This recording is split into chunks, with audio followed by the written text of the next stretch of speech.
Hi everyone, welcome back to my channel, and for today's video we're going to tackle about grammar rules. 20 grammar rules with examples. This is a great video for anyone who wants to learn about grammar rules. Let's get started. Our learning objectives for today is observing grammar rules. First things first, what is grammar? Grammar is the set of rules that govern how words are used and combined in a language to create meaningful sentences. It's the framework that helps us understand and communicate effectively. It helps us understand the relationships between words and how they contribute to the overall meaning of a sentence. Here are the 20 grammar rules with examples.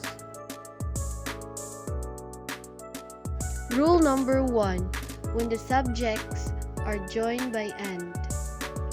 It means that when two or more subjects are connected by the word and, the verb in the sentence should be plural to reflect the multiple subjects performing the action. Rule number 2. When two subjects refers to the same thing. So it means they are essentially a single entity. Therefore, the verb in the sentence should remain singular to reflect this. Rule number 3. When a singular subject are joined by are. When a singular subject is the focus of a sentence, it should be paired with a singular verb.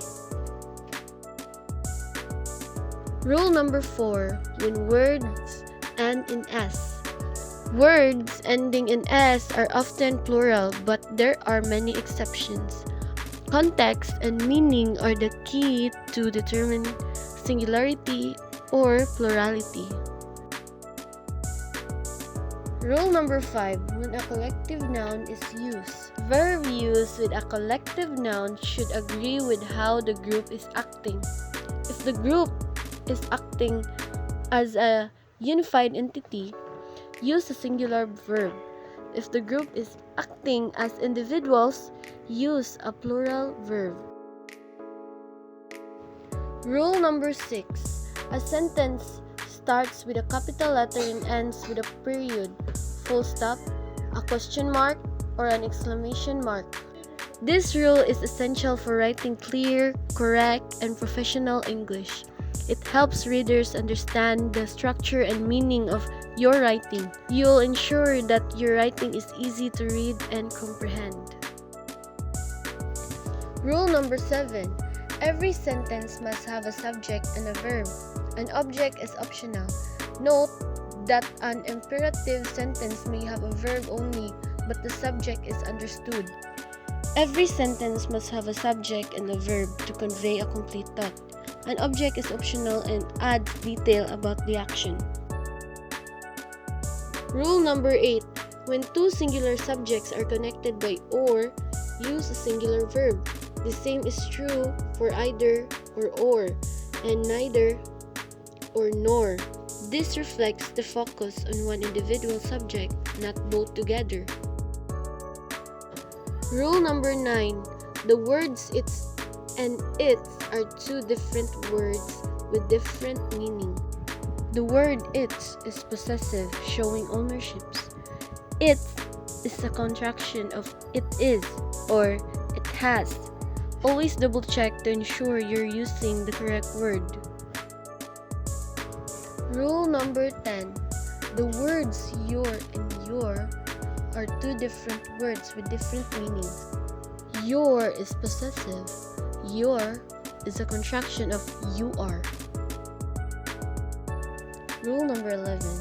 The words there, and there are three different words with different meanings. There indicates a place or position.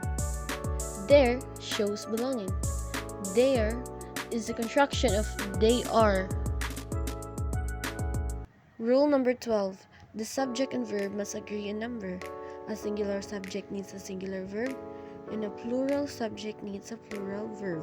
Subject-verb agreement is a crucial rule for writing grammatically correct and clear sentences. Rule number 13.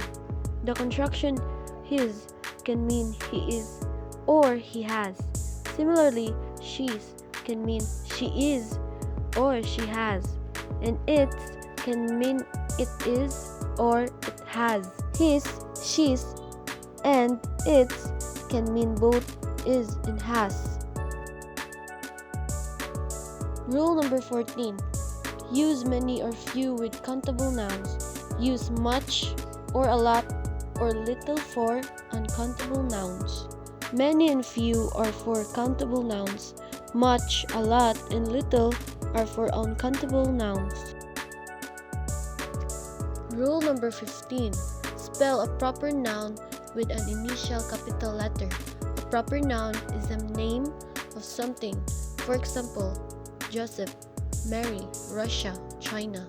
Proper nouns are specific names and are capitalized. Rule number 16. Use a period for a statement, a question mark for a question, and an exclamation point for an exclamation. By understanding this rule, you will be able to punctuate sentences correctly and make your writing clear. Rule number 17.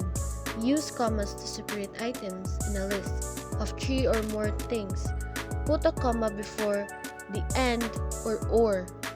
Use a comma to separate items in a list of 3 or more things. Rule number 18. Contractions combine two words using an apostrophe to replace missing letters. It combines using an apostrophe to replace missing letters. They are commonly used in informal writing but should be avoided in formal writing. Rule number 19. Use quotation marks to show that you are directly quoting someone's words. A comma usually goes before the closing quotation mark. Use quotation marks to show that you are directly quoting someone's words. A comma usually goes before the closing quotation mark. Use quotation mark to enclose direct quotes. Rule number 20. Use a question mark at the end of a sentence that asks a question. If you're using this rule, you'll be able to punctuate questions correctly and make your writing clear. If you're using these 20 grammar rules in your writing, it can help you make your writing clear. That's all for today. I hope you learned something. Thank you for listening.